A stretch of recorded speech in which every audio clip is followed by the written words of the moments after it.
Hi, I'm Martin, and this is Ciclopista Heaven. Join me as I cycle through the heart of central and northern Portugal, taking in historic towns and cities and stunning scenery.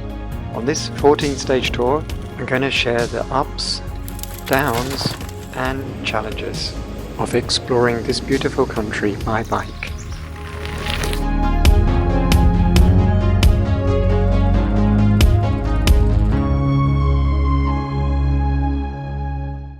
Hello everyone and welcome to stage 6 of my tour, and I'm really excited about this stage.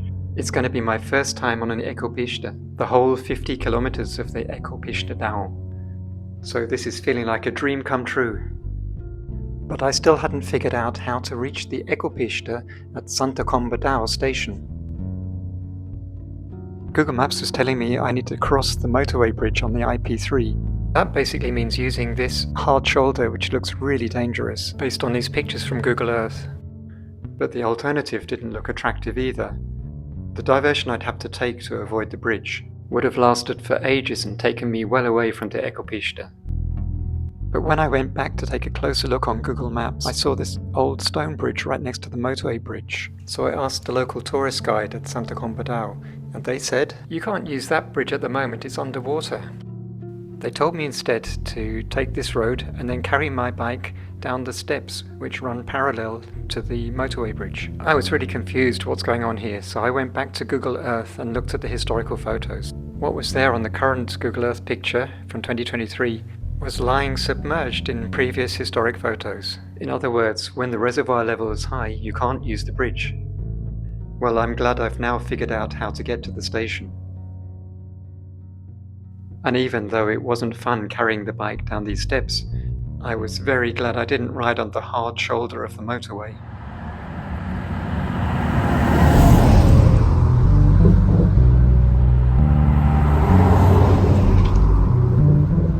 That's where the bridge would have been.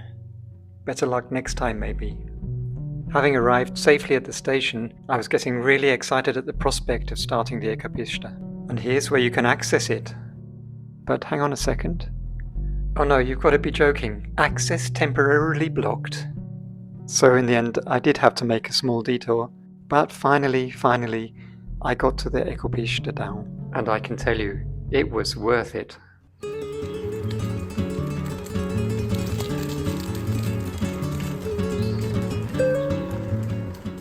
Yes, now we're cycling. This is what it's all about.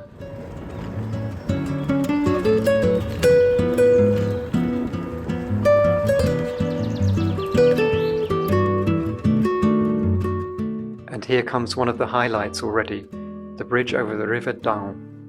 This is how it looked on Google Maps, but the reality was different. It's freshly renovated and it's fantastic.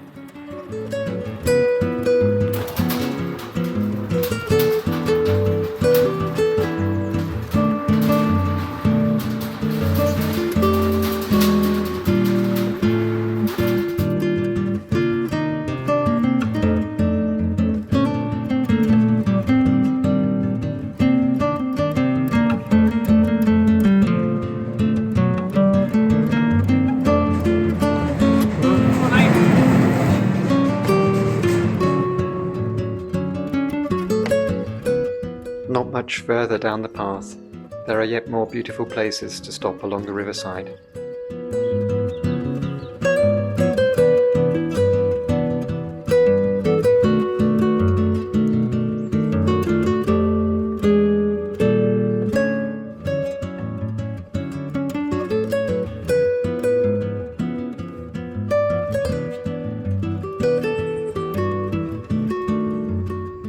With this weather and these colours, I felt like I was in a psychedelic dream.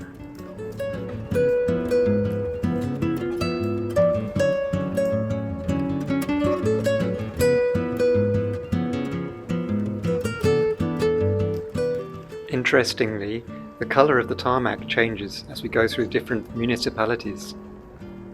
Blue for Santa Comba Dão, green for Tondela and red for Viseu.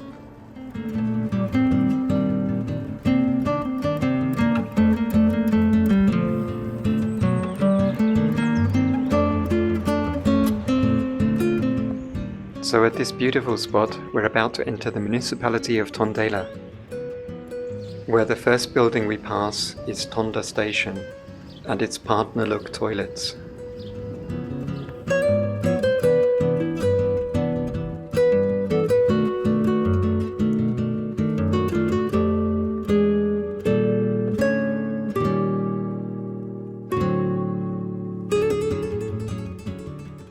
For its scenery, infrastructure and sheer variety of cycling experiences, the Ecopista Dão has got to be second to none.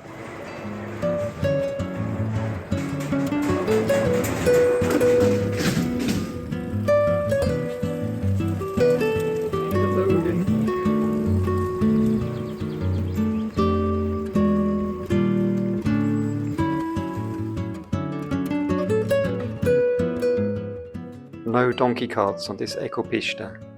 I didn't see anyone breaking the rules. I love this sign so much that I adopted it as the symbol for my channel.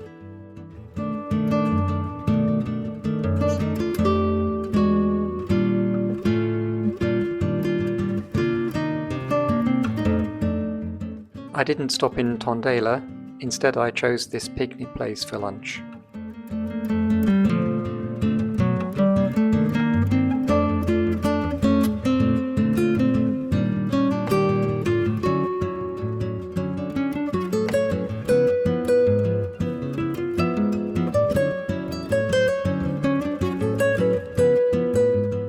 This was the place where I found the perfect rocky outcrop to take a selfie with a 10-second shutter delay. The first attempt wasn't a success, but eventually I had enough training to get to the top on time. Now back to the relaxing bike path.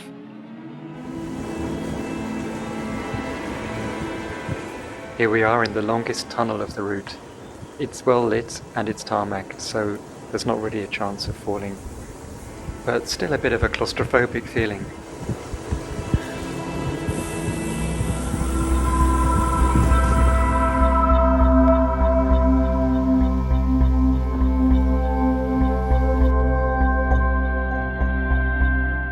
This is a landscape of dreams, but also contrasts. Within a few meters I was at the motorway.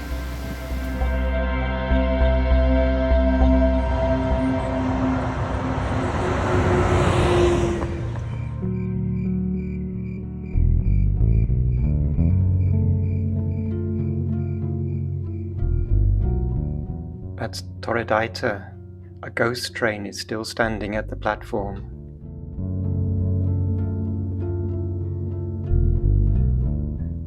As if waiting for new tracks to be laid so that it could finally leave.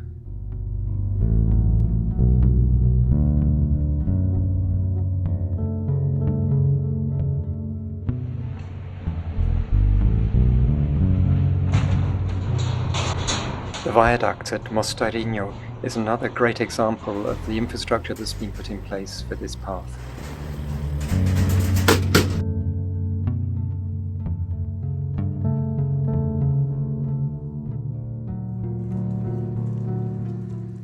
Here comes another tunnel, but it's only short, so there should be no reason to feel claustrophobic.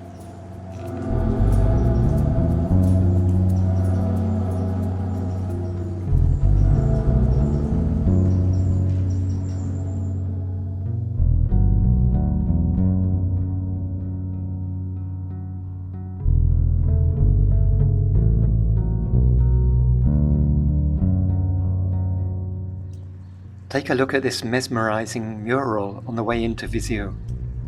Like the Mona Lisa, her eyes are always watching you. A few meters from my destination, I ran into this unplanned and unsignaled detour. When I finally arrived at the Airbnb, I was greeted by this very friendly doormat. And I was even able to have a refreshing swim before going into town. Viseu in May is definitely not overrun with tourists. I had dinner at the Mariscaeira Casa Branca, accompanied by a glass of the refreshing local white wine. As I left the restaurant, I was amazed to hear the sound of a familiar British hymn being broadcast from every loudspeaker around the town. Somehow the music seemed to set the right mood to celebrate completing the Ecopista Dão and one of the best days cycling I've ever had.